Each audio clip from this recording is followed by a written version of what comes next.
बिस्मिल्लाहिर्रहमानिर्रहीम। आज के लेक्चर में हम बात करेंगे इलेक्ट्रॉन माइक्रोस्कोप और उसकी टाइप्स के बारे में। सबसे पहले हम बात करते हैं इलेक्ट्रॉन माइक्रोस्कोप होती क्या है या इलेक्ट्रॉन माइक्रोस्कोप के क्या करैक्टरिस्टिक्स हैं, इलेक्ट्रॉन माइक्रोस्कोप में और लाइट माइक्रोस्कोप में क्या फ़र्क है। तो इलेक्ट्रॉन माइक्रोस्कोप को अगर देखा जाए लाइट माइक्रोस्कोप के साथ, तो इसमें कुछ चीज़ें जो हैं वो मुख्तलिफ हैं। लाइट माइक्रोस्कोप में हम जो है वो विजिबल लाइट को इस्तेमाल करते थे, जबकि इलेक्ट्रॉन माइक्रोस्कोप में बीम ऑफ इलेक्ट्रॉन्स को इस्तेमाल किया जाता है। तो ये मेजर डिफरेंस है। अब इलेक्ट्रॉन माइक्रोस्कोप में हम इलेक्ट्रोमैग्नेटिक लेंस का इस्तेमाल करते हैं, इलेक्ट्रॉन्स का इस्तेमाल करते हैं और फ्लोरिसेंट स्क्रीन का इस्तेमाल करते हैं। और ये जो फ्लोरिसेंट स्क्रीन या फ्लोरिसेंट प्लेट है, ये एक मैग्नीफाइड इमेज को प्रोड्यूस करती है। तो अगर हम लाइट माइक्रोस्कोप और इलेक्ट्रॉन माइक्रोस्कोप का डिफरेंस देखें तो ये इसका मेजर डिफरेंस है कि इलेक्ट्रॉन माइक्रोस्कोप में हम इलेक्ट्रोमैग्नेटिक लेंस का यूज़ कर रहे हैं, इलेक्ट्रॉन का यूज़ कर रहे हैं, फ्लोरिसेंट स्क्रीन और प्लेट और मैग्नीफाइड। हम कह रहे हैं कि फ्लोरिसेंट जो स्क्रीन है वो क्या कर रही है, वो एक मैग्नीफाइड इमेज को प्रोड्यूस कर रही है। अब इस माइक्रोस्कोप की वजह से हम देखते हैं कि हमें हाई रेजोल्यूशन इमेज जो है वो मिलता है, चाहे वो बायोलॉजिकल स्पेसिमन है या फिर जो है वो नॉन बायोलॉजिकल स्पेसिमन है। अब ये जो इमेज है ये हमें कैप्चर होता है एक फ़ोटोग्राफिक फ़िल्म की फॉर्म में to create an electron photo micrograph. अब ये जो इलेक्ट्रॉन फोटो माइक्रोग्राफ है ये बेसिकली जो सीपीयू है उसमें एक ग्राफ की फॉर्म में नज़र आता है, जिसको हम इलेक्ट्रॉन माइक्रोग्राफ कहते हैं। सम टाइम जो इसमें इमेज प्रोड्यूस होता है वो ब्लैक और वाइट इमेज प्रोड्यूस होता है, और इसको आर्टिफिशली सम टाइम जो है वो कलर दिया जाता है ताकि ज़्यादा क्लैरिटी जो है वो नज़र आ सके। इलेक्ट्रॉन्स की जो वेवलेंथ है वो तकरीबन 1000 time shorter than visible light है। जो हमारे पास विजिबल लाइट की वेवलेंथ थी वो हम कह रहे हैं कि उससे जो है इलेक्ट्रॉन की जो वेवलेंथ है वो 1000 टाइम शॉर्टर है, जबकि इसकी जो अगर रिजॉल्विंग पावर की बात करें तो इसकी रिजॉल्विंग पावर जो है वो तकरीबन 1000 फोल्ड इंक्रीज़ है। ठीक है, 1000 फोल्ड टू अबाउट 0.3 नैनोमीटर तक हम कहते हैं कि इसकी रिजॉल्विंग पावर जो है वो इंक्रीज़ है। अब कहा जाता है कि जो हमारे पास इसकी रिजॉल्विंग पावर बहुत ज़्यादा है, तो इसकी वजह से हमें जो इमेज नज़र आता है वो बहुत ज़्यादा डिटेल में हम ऑब्ज़र्व कर सकते हैं। ठीक है, और उसके अलावा इमेज जो है वो बहुत क्लियर हमें नज़र आता है लाइट माइक्रोस्कोप की निस्बत। तो हम जो है इस इंस्ट्रूमेंट की मदद से जो इमेज देखते हैं वो कितना मैग्नीफाई कर सकता है, कितना क्लियर मैग्नीफाई कर सकता है, तो 1,00,000x तक जो है वो क्लियर मैग्नीफाई करके दिखा सकता है। अब ये जो है ये इलेक्ट्रॉन माइक्रोस्कोप है। ठीक है, इस तरह से इसका एक स्ट्रक्चर है, और ये जो है इलेक्ट्रॉन माइक्रोस्कोप ये जो है कंप्यूटर के साथ अटैच्ड होती है, और जो भी इसमें ग्राफ बनता है जो हम इलेक्ट्रॉन माइक्रोग्राफ कह रहे हैं वो यहाँ पर सीपीयू की जो हमारी ये स्क्रीन है, यहाँ पर जो है हमें मॉनिटर की जो स्क्रीन है यहाँ पे हमें शो हो जाता है। ठीक है, तो इसका जो इलेक्ट्रॉन माइक्रोस्कोप है ये किसके साथ कनेक्टेड है, ये सीपीयू के साथ कनेक्टेड है, और वो सीपीयू से आगे जो भी हमें रिज़ल्ट मिलता है वो इस स्क्रीन के ऊपर जो हम कह रहे हैं कि फ्लोरेसेंट स्क्रीन है वहाँ पे हमें शो हो जाता है। तो ये इलेक्ट्रॉन माइक्रोस्कोप को अब हम इंटरनली देख लेते हैं कि ये जो आपको एक सिलेंडर नुमा स्ट्रक्चर नज़र आ रहा है इसके अंदर क्या क्या चीज़ें हैं। तो यहाँ पे सबसे पहले होती है एक इलेक्ट्रॉन गन। ये सारी चीज़ें मैं आपको बाद में बताऊँगी कि कौन से लेंस का जो है वो क्या काम है। ठीक है, जब हम डिटेल में पढ़ेंगे इसकी टाइप्स को। तो अभी हम जस्ट इसका ओवरव्यू ले लेते हैं। ये हमारे पास एक इलेक्ट्रॉन गन होती है जहाँ पर इलेक्ट्रॉन्स जो हैं वो प्रोड्यूस होते हैं। दैन फिर वो इलेक्ट्रॉन जो बीम है वो आगे जो है वो एनोड के साथ मिलती है। एनोड जो है उन इलेक्ट्रॉन्स को रिसीव करता है। बेसिकली ये जो इलेक्ट्रॉन गन है ये एज अ कैथोड जो है वो बिहेव करती है, और फिर वो आगे जो इलेक्ट्रॉन्स इसको एनोड रिसीव करता है, फिर वो आगे इलेक्ट्रॉन्स जो हैं वो लेंसेज के ज़रिए जो है वो आगे स्पेसिमन तक जाते हैं, और स्पेसिमन से आगे जो है प्रोजेक्टर लेंस की मदद से एक स्क्रीन में हमें नज़र आते हैं, और वो स्क्रीन जो है वो फ्लोरिसेंट स्क्रीन कहलाती है। तो यहाँ पे जो हमने इलेक्ट्रोमैग्नेटिक लेंस की बात की है, तो वो इलेक्ट्रोमैग्नेटिक लेंसेज कौन कौन से हैं। एक तो हमारे पास कंडेंसर लेंस है, एक हमारे पास ऑब्जेक्टिव लेंस है, और दूसरा जो है हमारे पास प्रोजेक्टर लेंस। यानी कि 3 हमारे पास यहाँ पे लेंस हो गए जिसको हमने मैग्नेटिक लेंस कहा है। ठीक है, तो यहाँ पे ये तीनों लेंस जो हैं ये इलेक्ट्रॉन्स को आगे स्पेसिमन तक पहुँचाने में हेल्प आउट करते हैं, और फिर आगे हमें जो है वो एक स्क्रीन में वाज़िया तौर पर हम उसे देख सकते हैं। अब आगे हमारे पास इसकी टाइप्स हैं, टाइप्स ऑफ इलेक्ट्रॉन माइक्रोस्कोप। तो इसकी दो मेजर टाइप्स हैं जिसको हम डिस्कस करते हैं। सबसे पहले इसकी टाइप है ट्रांसमिशन इलेक्ट्रॉन माइक्रोस्कोप, जिसको TEM कहा जाता है। TEM is used to observe fine detail of cell structure such as the number of layers that develop a cell। अब इसमें बेसिकली क्या होता है कि जो हमारे सेल का फाइन स्ट्रक्चर है, कंप्लीट स्ट्रक्चर है, चाहे वो नैनो पार्टिकल्स हैं, माइक्रो स्ट्रक्चर है, उसको कंप्लीट डिटेल में हमें कौन दिखाती है? ट्रांसमिशन इलेक्ट्रॉन माइक्रोस्कोप दिखाती है। सेल के अंदर कितनी लेयर्स हैं वो सारी भी हमें इलेक्ट्रॉन माइक्रोस्कोप की ट्रांसमिशन जो है, ट्रांसमिशन वाली जो टाइप है, जो ट्रांसमिशन इलेक्ट्रॉन माइक्रोस्कोप है, यहाँ से पता चलती है। बेसिकली इसमें क्या होता है कि बीम ऑफ इलेक्ट्रॉन जो हैं वो डायरेक्ट स्पेसिमेंट्स पे पड़ती हैं। Electrons are pass through the sample or a specimen and imaged, the electrons are pass through the sample or specimens are imaged and gives the idea about internal structure of the sample। Basically क्या होता है कि जो electrons हैं वो क्या करते हैं, वो सैंपल पे पास होते हैं, या फिर स्पेसिमन का लफ्ज़ भी इस्तेमाल कर सकते हैं। फिर हमें एक इमेज मिलता है और हमें उस इमेज को देखते हुए हमें ये पता चलता है कि इस सैंपल का जो इंटरनल स्ट्रक्चर है वो किस तरह का है। अब ये जो इलेक्ट्रॉन ट्रांसमिटेड है, electron transmitted through the sample will strike into the fluorescent screen and it will be converted into image. ये जो अभी मैंने आपको इलेक्ट्रॉन माइक्रोस्कोप की डायग्राम को देख के चीज़ें बताई थी, अब हम इसको वन बाय वन जो इसका इंस्ट्रूमेंट है उसको डिस्कस करते जाएंगे। बेसिकली क्या होता है कि जो इलेक्ट्रॉन्स हैं वो ट्रांसमिट होते हैं सैंपल में, ठीक है, और फिर वो आगे सैंपल से हमें फ्लोरेसेंट स्क्रीन या प्लेट पे हमें वो नज़र आते हैं, और फिर वो एक इमेज की फॉर्म में हमें कंप्यूटर की स्क्रीन पे दिखाई देते हैं, जो कि स्ट्रक्चर जो है वो 2D होता है या फिर ब्लैक या वाइट होता है। अब आपने एक चीज़ याद रखनी है कि जो ये टर्म है ट्रांसमिशन इलेक्ट्रॉन माइक्रोस्कोप है, ये हमें 2D स्ट्रक्चर को दिखाती है। अब इसमें इलेक्ट्रॉन गन की हमने बात की थी। इलेक्ट्रॉन गन जो है ये इलेक्ट्रॉन बीम्स को प्रोड्यूस करता है, ठीक है, इलेक्ट्रॉन्स को प्रोड्यूस करेगा। अब यहाँ पे एक और डिफरेंस है जो आपको पता होना चाहिए कि जो इलेक्ट्रॉन SEM है, जो स्कैनिंग इलेक्ट्रॉन माइक्रोस्कोप है, और जो हमारे पास ट्रांसमिशन इलेक्ट्रॉन माइक्रोस्कोप है, इसमें कितने केवी इलेक्ट्रॉन्स को ये जो है प्रोड्यूस करती है। तो यहाँ पे बताया हुआ है कि जो हमारे पास SEM इलेक्ट्रॉन्स है उसमें तकरीबन 1 to 30 केवी इलेक्ट्रॉन्स ऑपरेट हो सकते हैं, जबकि TEM में जो इलेक्ट्रॉन्स हैं वो 60 to 300 तक प्रोड्यूस जो है वो हो सकते हैं, ऑपरेट हो सकते हैं, ठीक है। अब यहाँ पे जो इलेक्ट्रॉन गन है इसमें एक फिलामेंट होता है जिसका नाम है टंगस्टन फिलामेंट। तो इलेक्ट्रॉन गन में एक फिलामेंट है जिसको टंगस्टन फिलामेंट कहा जाता है। ये क्या करता है, which emits beam of electrons at a very high voltage. इसने इलेक्ट्रॉन्स को बहुत हाई वोल्टेज पे इमिट करना होता है। इसका काम ये होता है टंगस्टन फिलामेंट का कि वो हाई वोल्टेज पे इलेक्ट्रॉन्स को इमिट करे। अब इसके इंस्ट्रूमेंट को हम डिस्कस करते हैं थेरेटिकली। सबसे पहले हमने इलेक्ट्रॉन गन की बात करनी है कि टंगस्टन फिलामेंट होता है इलेक्ट्रॉन गन में, जो हमारे पास इलेक्ट्रॉन बीम है उसको प्रोड्यूस करता है इलेक्ट्रॉन गन में। सेकेंड नंबर पे हमने बात करनी है कंडेंसर लेंस की। कंडेंसर लेंस बेसिकली क्या है, ये एक इलेक्ट्रोमैग्नेटिक लेंस है जिसका क्या काम होता है कि जो इलेक्ट्रॉन गन ने जो इलेक्ट्रॉन बीम जो प्रोड्यूस किया है उसको आगे स्पेसिमन तक लेके जाना। देन उसके बाद बताया हुआ है कि जो TEM है, जो टेम है, number of condenser lens are much higher as compare to SEM। यानी कि जो हमारे पास है TEM, इसमें जो कंडेंसर लेंस है इसकी अमाउंट जो है, इसकी जो नंबर है वो बहुत ज़्यादा होती है as compare to scanning electron microscope. तो स्कैनिंग इलेक्ट्रॉन माइक्रोस्कोप में कंडेंसर लेंस की जो तादाद है वो कम होती है। उसके बाद जो है ये भी एक डिफरेंस हो गया स्कैनिंग का, ठीक है, और इसका TEM का। इसको TEM मैं इसलिए बोल रही हूँ ताकि आपको समझ आ जाए, बेसिकली इसको TEM भी बोलते हैं।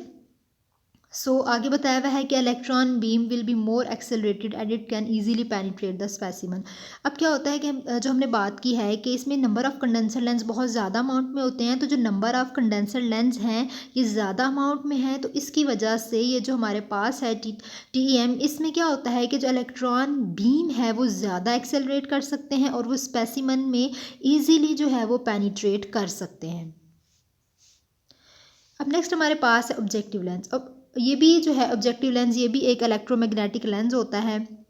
और ये आगे क्या काम करता है कि उन इलेक्ट्रॉन्स को फोकस करवाता है टुवार्ड्स द प्रोजेक्टर लेंस। और प्रोजेक्टर लेंस क्या काम करता है, ये भी एक इलेक्ट्रोमैग्नेटिक लेंस है।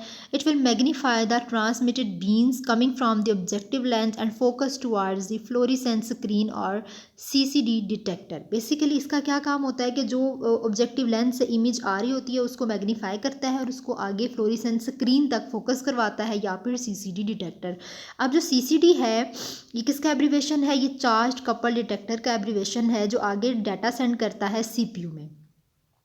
उसके बाद जो आगे बताया हुआ है कि ये जो टीएम है it is operated under vacuum.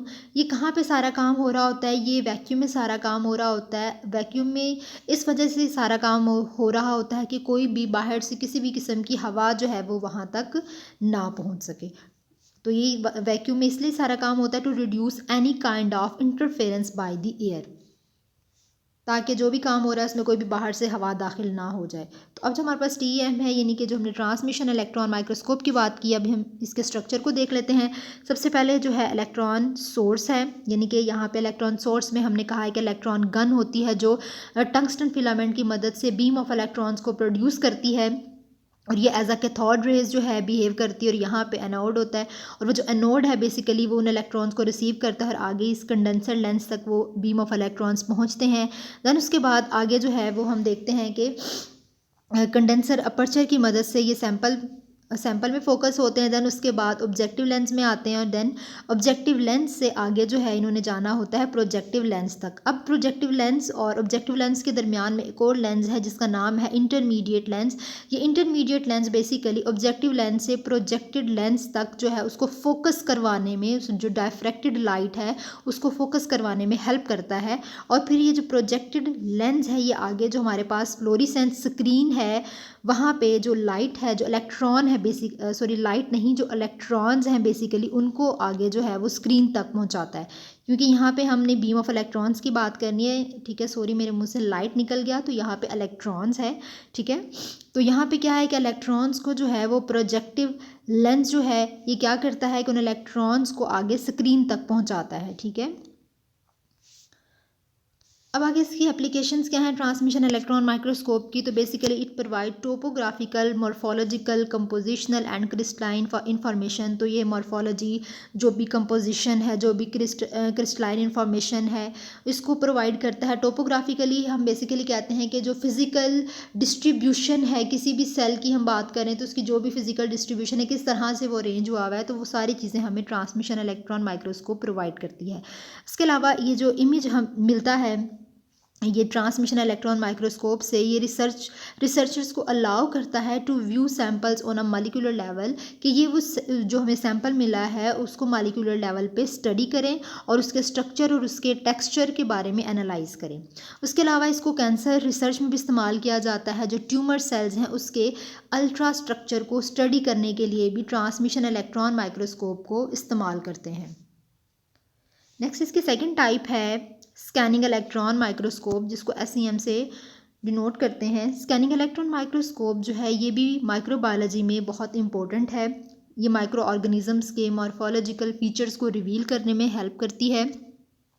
जो स्कैनिंग इलेक्ट्रॉन माइक्रोस्कोप है ये हमें जो स्ट्रक्चर देती है वो 3D स्ट्रक्चर होता है। तो ये आपने इसमें डिफरेंस याद रखना है कि जो अभी हमने पढ़ी है ट्रांसमिशन इलेक्ट्रॉन माइक्रोस्कोप, उसमें मैंने आपको बताया है कि उसमें जो इमेज प्रोड्यूस होता है वो 2D है, जबकि इसमें जो इमेज प्रोड्यूस होता है वो 3D है।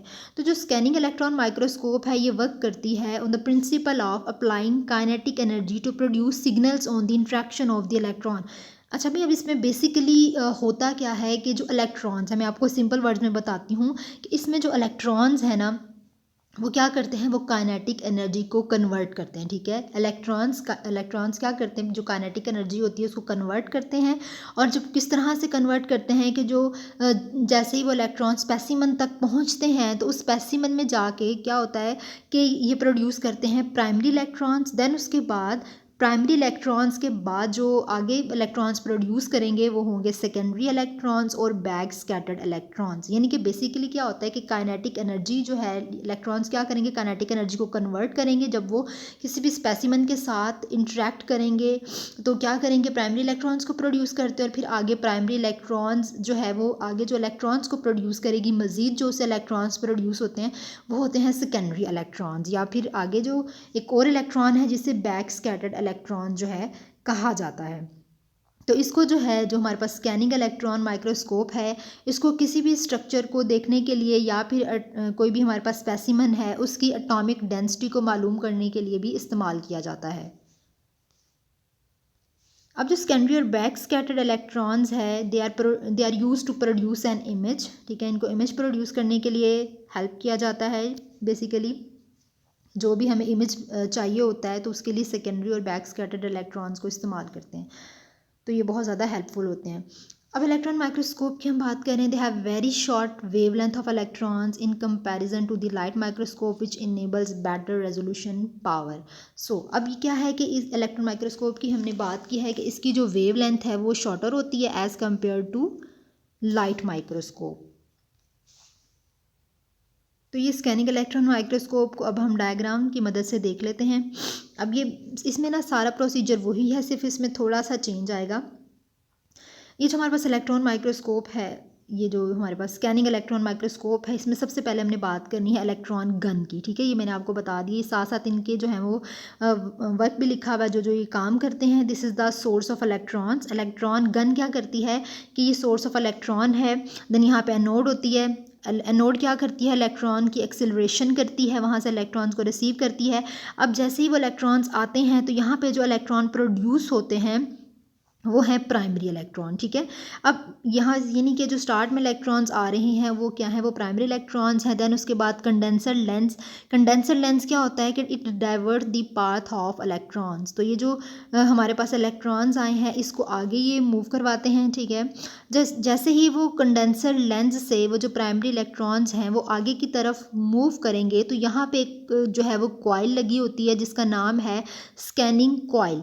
अब ये जो स्कैनिंग कॉइल है ये क्या करती है, बेसिकली स्कैनिंग कॉइल फोकस करती है इलेक्ट्रॉन्स को। ठीक है, scanning coil focuses the electrons और उसके बाद उन इलेक्ट्रॉन्स को आगे ये पास आउट करती है।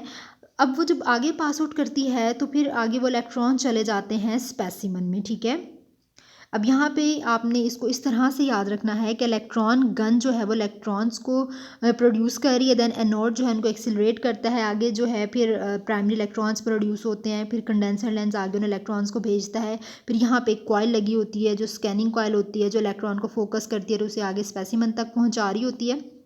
और फिर स्पेसिमन तक जब वो इलेक्ट्रॉन आते हैं तो क्या होता है कि बेसिकली इस स्पेसिमन से कुछ इलेक्ट्रॉन जो हैं वो डायफ्रैक्ट भी होते हैं, यानी कि यहाँ से जो है वो कुछ इलेक्ट्रॉन्स जो है वो बाहर की तरफ जो है इमिट होंगे, कुछ इलेक्ट्रॉन जो है स्पेसिमन तक आगे, कुछ जो है वापस यहाँ से इमिट होंगे। अब वो जो इलेक्ट्रॉन यहाँ से इमिट होंगे उनमें है सेकेंडरी इलेक्ट्रॉन, ये जो SE है ये क्या है, ये सेकेंडरी इलेक्ट्रॉन है, और कुछ जो है वो बैक स्कैटर्ड इलेक्ट्रॉन भी हैं। तो यहाँ पे बेसिकली कुछ इलेक्ट्रॉन जो है वो सेकेंडरी इलेक्ट्रॉन होंगे और कुछ जो है वो बैक स्कैटर इलेक्ट्रॉन होंगे जो यहाँ से निकलेंगे। फिर उसके बाद क्या होता है कि ये बैक स्कैटर इलेक्ट्रॉन और जो हमारे पास सेकेंडरी इलेक्ट्रॉन आए हैं इन दोनों की मदद से हमने कहा कि हमें जो है वो इमेज मिलता है। तो ये दोनों जो है वो आगे जाके मिलते हैं एक सिग्नल एम्पलीफायर के साथ। तो बेसिकली ये जो सिग्नल एम्पलीफायर है ये क्या करता है, ये सिग्नल्स को एम्पलीफाई करने का काम करता है। देन उसके बाद क्या होता है कि जितने भी इलेक्ट्रॉन्स हैं, इलेक्ट्रॉन्स को कलेक्ट कौन कर रहा है, इलेक्ट्रॉन्स को कलेक्ट करता है ये सेकेंडरी इलेक्ट्रॉन। ठीक है, और उनकी जो इलेक्ट्रॉन की डायरेक्शन को चेंज कौन करता है, वो बैक स्कैटर इलेक्ट्रॉन करता है। देन उसके बाद जो सिग्नल एम्पलीफायर में आ जाते हैं, सिग्नल एम्पलीफायर के बाद वो जो इलेक्ट्रॉन्स हैं वो कहाँ पे चले जाते हैं, वो टीवी स्क्रीन पे नज़र आते हैं और फिर हम इमेज जो है वो देख सकते हैं। मैं एक दफ़ा दोबारा आपको बता देती हूँ।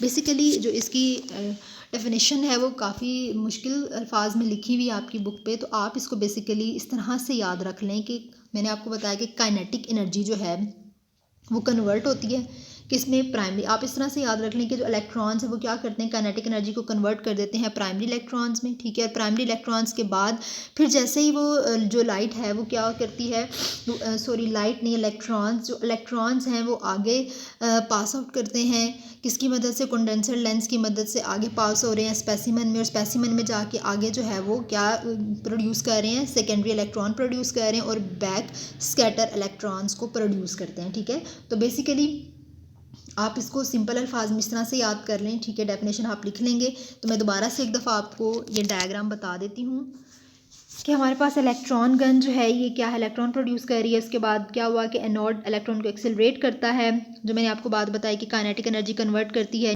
Primary electron. प्राइमरी इलेक्ट्रॉन के बाद जो है इलेक्ट्रॉन आगे की तरफ फोकस होते हैं, स्कैनिंग कॉइल जो है वो इनको इलेक्ट्रॉन्स को आगे स्पेसिमन तक भेजती है, और स्पेसिमन से कुछ जो इलेक्ट्रॉन्स हैं वो इमिट होते हैं, और वो जो इलेक्ट्रॉन्स यहाँ से निकल रही हैं वो सेकेंडरी इलेक्ट्रॉन्स हैं और बैक स्कैटर इलेक्ट्रॉन्स हैं। जो सेकेंडरी इलेक्ट्रॉन्स हैं ये बेसिकली इलेक्ट्रॉन को कलेक्टर हैं, इलेक्ट्रॉन को कलेक्ट करते हैं, जबकि जो बैक स्कैटर इलेक्ट्रॉन है इनका क्या काम होता है कि ये इलेक्ट्रॉन की डायरेक्शन को चेंज करते हैं। फिर ये दोनों इलेक्ट्रॉन्स मिल के क्या करते हैं, सिग्नल को एम्पलीफाई करते हैं सिग्नल एम्पलीफायर में, और फिर आगे जो इलेक्ट्रॉन्स हैं वो कलेक्ट होते हैं, ठीक है। कलेक्ट द स्कैटर्ड इलेक्ट्रॉन, जितने भी स्कैटर्ड इलेक्ट्रॉन्स उनको ये कलेक्ट किया जाता है, और फिर हमें एक टीवी स्क्रीन पे एक इमेज की फॉर्म में हमें दिखाई देता है। तो आई होप आपको इलेक्ट्रॉन माइक्रोस्कोप भी जो है वो समझ आ गई होगी। इससे पहले जो है वो लाइट माइक्रोस्कोप आप देखें, ठीक है, ताकि आपको समझ आए कि लाइट माइक्रोस्कोप क्या है। उसकी वीडियो भी मैंने रिकॉर्ड कर दी हुई है, और अब उसके बाद जो है आप इस इलेक्ट्रॉन माइक्रोस्कोप को समझेंगे तो आपको आसानी से जो है डिफरेंस भी वाज़िया तौर पर समझ आ जाएगा।